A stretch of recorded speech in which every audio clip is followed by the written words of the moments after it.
Selamat bertemu para siswa SMA MA. Saya akan lanjutkan pembahasan untuk dipelajari ya, terutama untuk kelas 11 karena materi ini adalah materi kelas 11 ya. Dan kita ada 4 soal yang akan kita bahas, soal UTBK Fisika 2022 ya. Untuk keperluan pemahaman konsep, sehingga untuk tes berikutnya, entah itu tes mandiri atau tes-tes yang akan Anda hadapi, khususnya bagi kelas 11, bisa mempersiapkan sedini mungkin. Oke, ada 4 soal dan 3 soalnya ini adalah tentang katrol ya.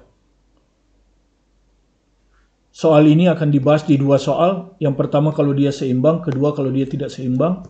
Nomor 3 ini seimbang, keseimbangan ya, dan nomor 4 nanti tentang kekekalan momentum pada 2 dimensi yang sudah kita pelajari sebelumnya ya.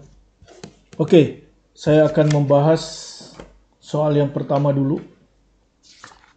Jadi suatu sistem mekanik terdiri atas sebuah katrol. Jadi ini katrol K berbentuk silinder pejal ya. Silinder pejal itu momen inersianya setengah mr kuadrat terhadap pusat masanya. Silinder pejal ini bermasa M besar, jadi katrol ini M besar dan berjari-jari D, jadi jari-jarinya D ya. Jadi nanti kalau kita salin lagi gambarnya seperti ini ya. Ini soal aslinya, jadi nanti ini masanya M, otomatis kalau kita perlu momen inersianya, silinder pejal setengah mr kuadrat ya. Kemudian jari-jarinya yang ini itu D ya, jari-jari D. Tali ringan, jadi tali ini ringan tidak bermassa. Maksudnya itu kalau di sini nanti akan muncul tegangan di ujung-ujungnya, di sini akan muncul tegangan T untuk menarik beban. Beban ini taruhlah masanya M kecil, memang diketahui ya. Ini ya, balok bermassa M kecil. Jadi balok ini nanti punya berat mg ke bawah ya. Gaya normal sama gaya gesek nggak ada karena dia ada di udara. Tegangan tali, nah talinya tegang dalam 2 arah, di sini menarik beban, di sini menarik katrol ya. Karena talinya ringan, tegangan tali ini sama. Oke. Katrol dipasang pada sumbu, jadi ini sumbu ya. Jadi Anda lihat katrolnya dipasang pada sumbu sehingga dapat berputar bebas tanpa gesekan. Salah satu ujung tali digulung pada katrol K. Jadi ujung tali ini digulung pada katrol K. Dan dia bisa mulur kalau ini tertarik ya. Ujung-ujung pekas terikat pada meja. Jadi ini titik P ini ya.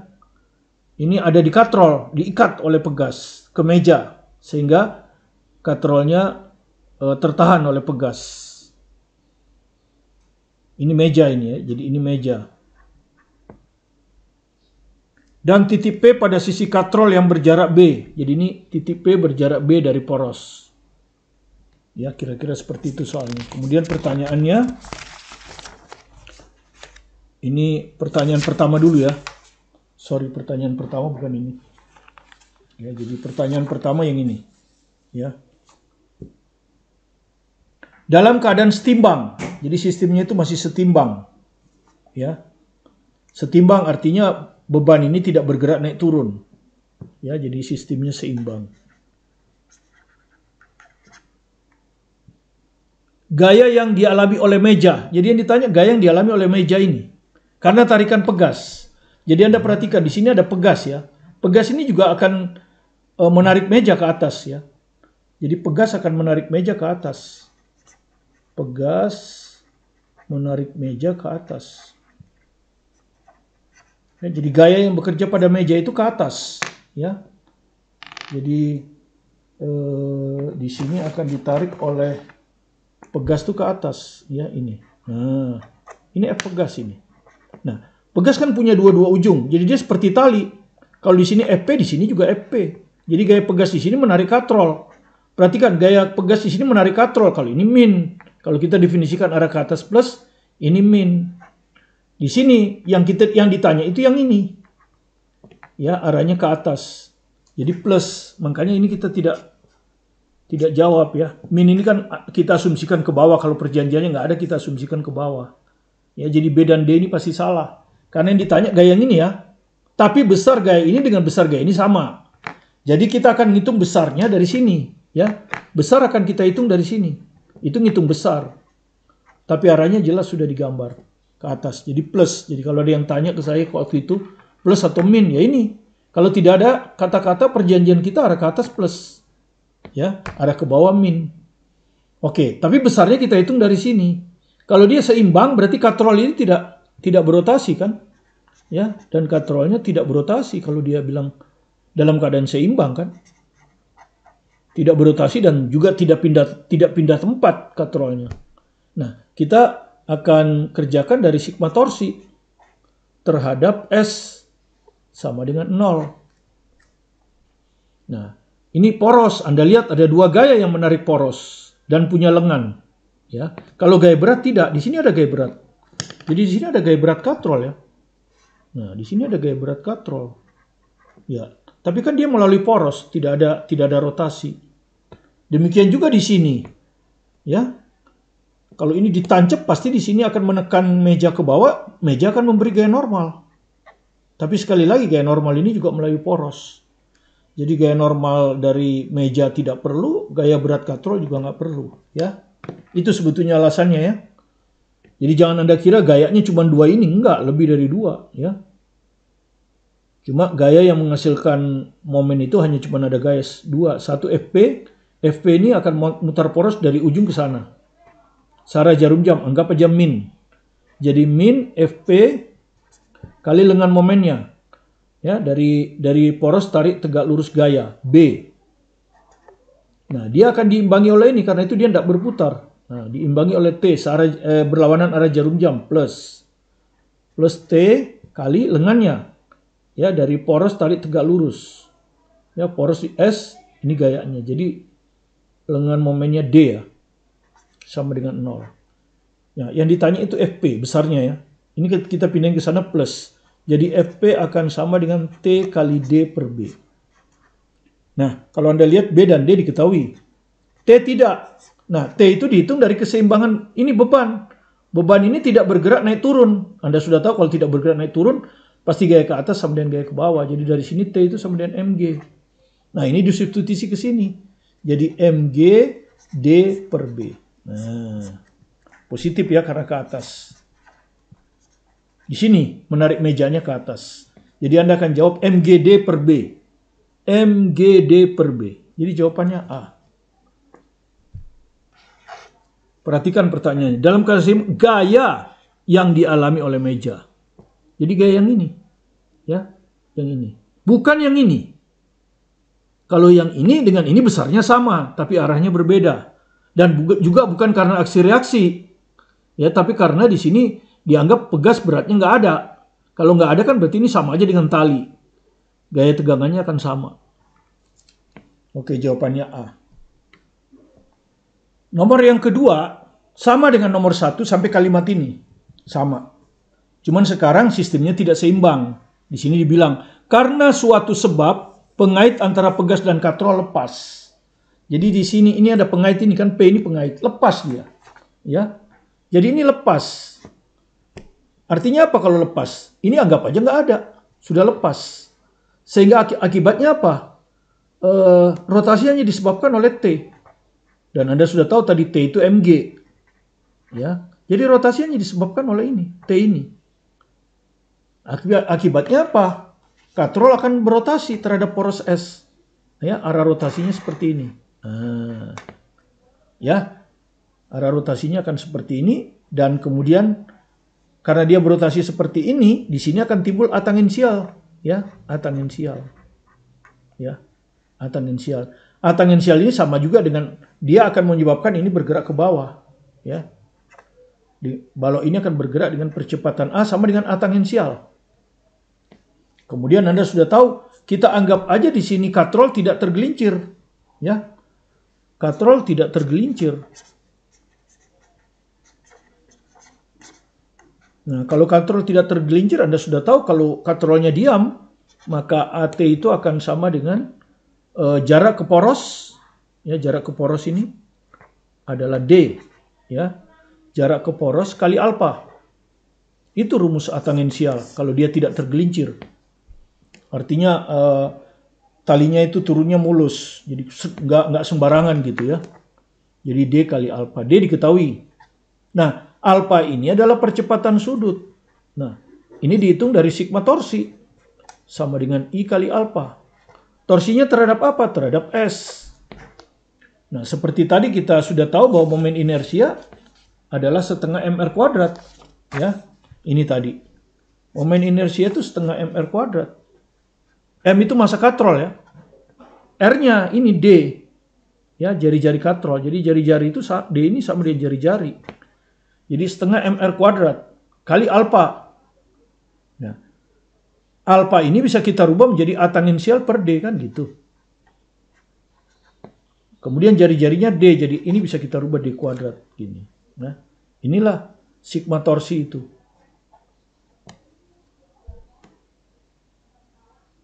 Ya, I kali alfa. Ya, ini I-nya, momen inersia katrol, silinder pejal, setengah mr kuadrat, ini alfa. Kalau tidak tergelincir, A tangensial per D. Ya, nah, kemudian asalnya sekarang, kenapa bisa ada momen? Anda lihat gayanya cuma satu kan, muter ke sana. Maka gaya momen kan Anda sudah tahu ya, lengan momen kali gaya. Ya, lengan momennya apa? Ini juga, ya lengan momen nih, D. Gayanya ini tadi, tegangan tali, karena sudah tidak ada yang mengimbangi. Tegangan tali sama dengan mg. Ya, waktu seimbang kan begitu kan, mg. Ya, sekarang kita samakan ini dengan ini.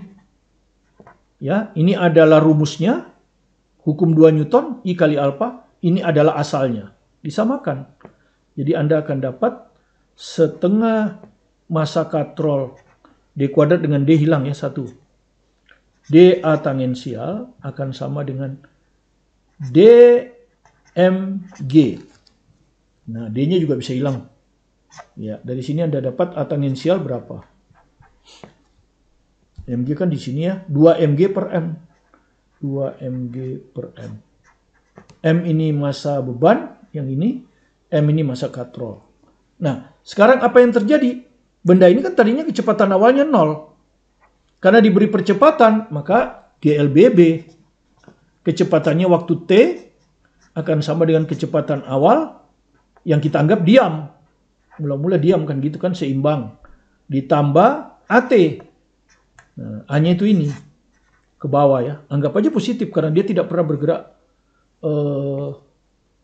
ke atas. Dan ini juga yang ditanya adalah besarnya saja. Makanya tidak ada tanda plus min. Jadi kita anggap besarnya saja. Oke, ya, ditanyakan kecepatan balok pada saat T setelah pengait lepas.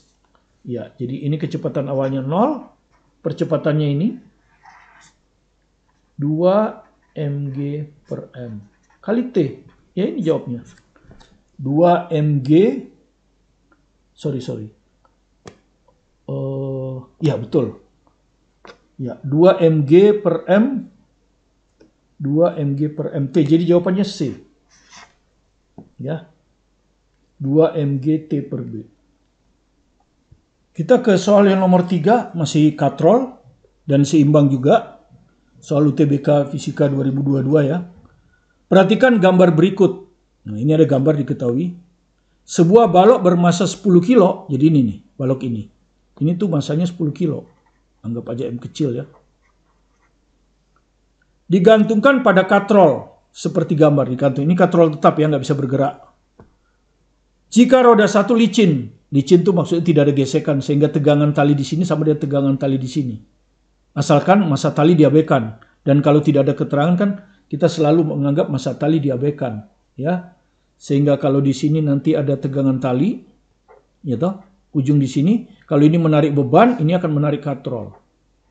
Ya toh. Diteruskan lagi, ini akan ke sini. Ya, kemudian di ujung ini akan menarik roda 1, katrol 1. Ini akan menarik katrol 2. Sama besarnya. Oke, itulah tegangan katrol. Roda 2 direm. Nah, roda 2 ini direm. Perhatikan direm tuh, sehingga tidak bisa bergerak. Gitu.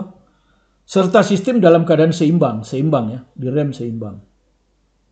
Ya, artinya ini tidak berputar. Maka kan Anda lihat ya, kalau tidak direm, ini anggap aja nggak ada. Apa yang terjadi?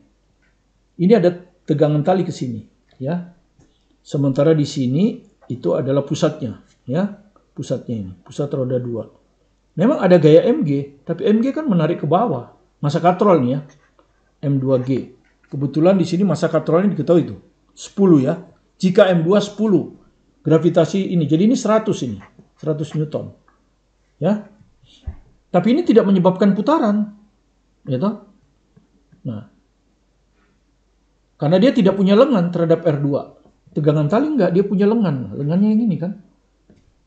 Lengannya yang ini nih. Ah, ini kan lengan ini. Nah. Jadi dia akan memutar poros ini ke sana. Nah, apa yang terjadi? Ini akan berusaha berputar ke sini. Artinya apa? Roda ini akan menggesek bidang sentuh rem ini ke bawah. Ya, dia akan menggesek rem ini ke bawah. Nih, ini gaya geseknya. Ini gaya gesek yang bekerja pada rem, bidang sentuh rem ya. Nah, tentu rem akan membalas pada roda 2. Roda 2 gaya geseknya ke atas. Ya, besarnya sama aksi reaksi. Nah, yang ditanyakan, tentukan besar gaya gesek pada roda 2. Nah, gaya gesek pada roda 2 itu sebetulnya ini. Ya toh? Tapi kita nggak bisa ngitung ini. Karena rem kita nggak tahu masanya berapa. Maka kita hitung dari gaya gesek ke roda karena aksi reaksi. Jadi ini yang akan kita hitung. Gitu. Tapi ini kan tidak ada arah positif negatif, artinya besarnya saja. Itu besarnya saja. Oke. Sekarang kita tinjau roda 2. Ya enggak? Gaya apa yang bekerja pada roda 2? Satu gaya berat. Ya, sudah kita gambar nih, M2G 100. Kemudian gaya normal. Oke, di sini ada gaya gesek, pasti ada gaya normal. Kan ini bidang sentuhnya. Ya, akan ada gaya normal ke sana. Tapi kan kita nggak ditanya gaya normal. Ya, gaya gesek, koefisien gesek juga nggak diketahui. Ya, jadi gaya normal ini tidak berpengaruh dalam arah vertikal. Oke. Jadi gaya normal sudah, tapi arahnya horizontal ya. Kalau kita tinjau arah vertikal ini nggak ada gunanya. Kalau W sudah nih 100 Newton. Kemudian gaya gesek. Nah, gaya gesek hanya ada di sini. Ya, ke atas plus ya. Sudah. Ya, ini min, taruhlah. Kalau misalnya Anda mengambil arah ke bawah negatif boleh, kan seimbang. Jadi ini min ke bawah, ini ke atas. Terus sudah itu tegangan tali. Nah, ini tegangan tali. Nah, cuman tegangan talinya kan miring. Karena itu dia perlu diuraikan. Yang ini itu dalam arah horizontal, TX. Yang ini dalam arah vertikal, TY. Gitu. Nah, Anda sudah tahu ini sudut theta. Berarti ini kan sisi di dekat theta. Pasti T cos kan? Ya, ini ya. Kalau nggak jelas. TY ini pasti T cos. Ya. Jadi Anda perhatikan ini TY ya. Saya pakai warna hitam mungkin biar kelihatannya. Ini. Nah. Ini. Ya, ini theta kan? Berarti ini sisi di dekatnya. Yang ini T sin, tapi kita nggak perlu. Yang kita perlukan kan TY, T cos theta. Oke. Kita tinjau ya. Dia diam. Dia kan berarti dia nggak bergerak ke bawah. Jadi sigma FY-nya 0. Ini roda 2 dulu. Karena pertanyaannya ada di roda 2. Oke. MG ke bawah ya. Min 100. Hanya ada 3 gaya kan? MG, F, T. Ya. Jadi hanya ada 3 gaya. MG, F, T. MG ke bawah min. F ke atas plus F. Dan itu ditanya. T ini. Ya, vertikalnya yang ini. Plus ya, plus. Plus juga. Jadi plus TY. Nah, saya tulis TY dulu lah. Sama dengan 0. Berarti ini kan ditanya, biarin aja di sini F. Ini pindah ke sana kan? 100 dikurangi TY. Nah, TY-nya itu adalah ini tadi, T cos theta. Ya, T cos 37. 0,8 ya. Jadi ini 0,8 T. Oke, jadi gaya gesek ditanya ya. Berarti kita tinggal ngitung T. Tegangan tali nggak bisa kita dapat dari sistem roda 2. Ya, nggak bisa kita dapat. Jadi tapi kita masih punya sistem kita lagi satu, ya, di roda 1, ya. Tegangan tali kan diteruskan, berarti ini T-nya kan, ya. Nggak bisa juga dihitung dari roda 1, jadi dihitung dari sini, kan seimbang. Nah, ini T, ini mg. Jadi jelas dari sini T sama dengan mg ya. Dari sini udah jelas kan, T itu sama dengan mg, massa beban. 10 juga, ya, 10 kali 10. Jadi sama dengan 100. Jadi ini tuh 100. Ya, jadi masukkan sekarang ke sini. Jadi 100 dikurangi 0,8 kali 100. Maka hasilnya adalah 100 dikurangi 80. Hasilnya adalah 20 Newton. Ya, jadi jawaban B. Ya, jadi Anda hati-hati di sini nih. TY ini. Ya. Ini kan theta di sini, theta di sini. Ya, ini kan T. T-nya itu ini.